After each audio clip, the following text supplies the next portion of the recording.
Tiger Woods is awake, responsive, and recovering in his hospital room at Harbor UCLA Medical Center, according to his team. The golfer had a rod put in his leg in an emergency surgery after rolling over his car near Los Angeles yesterday. NBC News correspondent Steve Patterson is at the sheriff's station in Lomita, California. Steve, what else can you tell us about how Tiger is doing today? You know, there's not much more to know other than what we get from Tiger Woods' management team and doctors at the hospital who have been operating on Woods, and apparently in a procedure that went for hours yesterday. But again, from the team, that he is alert, that he is awake, that he is conscious and communicating, and that he's recovering from that extensive surgery. On the doctor's side, you know, heartening to hear that he's doing well, but also we're hearing more about the extent of those injuries. The compound fracture had to be secured by a rod, the multiple injuries in his foot and ankle secured by a series of screws to help them stabilize and keep that in place. Doctors saying this will be a long road to recovery. But again, all the updates coming from Tiger Woods' team and in those statements that we're getting. Meanwhile, Tiger Woods has been lucid since that crash. We're starting to learn more about what happened on the day that happened, which was almost 24 hours where the news broke that crash occurred about 7:12 in the morning yesterday. The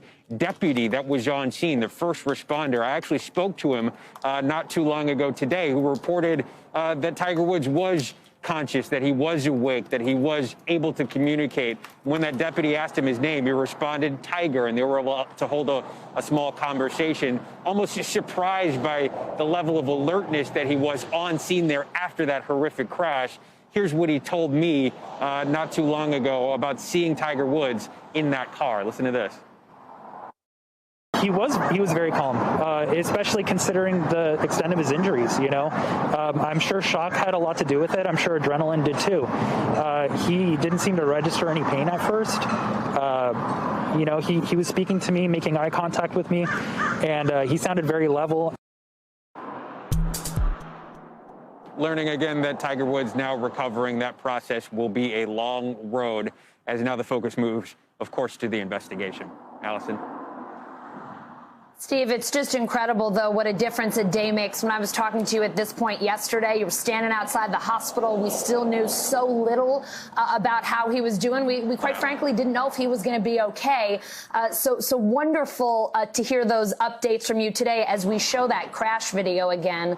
It was just so terrifying to see a lot of folks just, you know, worrying, hoping for the best, hoping to avoid the worst. So let's talk about the crash. I know it could take weeks to determine the cause, but what else do we know about it at this point? What do we know about the details of the investigation, what the sheriff's department may be focusing on? What have they told you so far? So there's a few key areas that investigators are zeroed in on, really all clustered around the crash itself. They want to know a few core tenets. So for one, was Tiger Woods distracted? That could be information that could be pulled and extracted from the car, possibly even the black box in the car itself. They have not removed the black box. That was confirmed today as of yet, but that could be information that could be coming as processed in the investigation. The second thing was the speed. Obviously, they've talked about speed as possible factor. The sheriff has already made reference to the fact that Tiger Woods likely was traveling at a high rate of speed due to the pattern of the crash and the widespread damage and devastation that was found at the scene there. Another thing is, you know, was there any sort of obstacle in the road, something that Tiger Woods may have struck? That's something that a crash reconstructionist may work on, or forensics expert, as they move forward. And lastly, the terrain. We know that that area has been infamous for crashes, for speeding, because of how quickly you have to move down hill when you're coming off of a turn. So all of those things playing a factor into the investigation. One thing that is not so far preliminarily is that they found no evidence of any intoxication, inebriation, or that he was sort of out of his mind with some sort of substance. So that is something that they've been kind of negating moving forward, but obviously all part of the investigation as they continue on. Back to you, Allison. Sure. So many questions we know they still have to answer. Steve, thanks a lot for getting us up to speed on this one.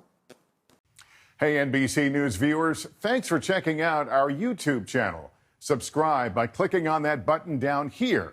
And click on any of the videos over here to watch the latest interviews, show highlights, and digital exclusives. Thanks for watching.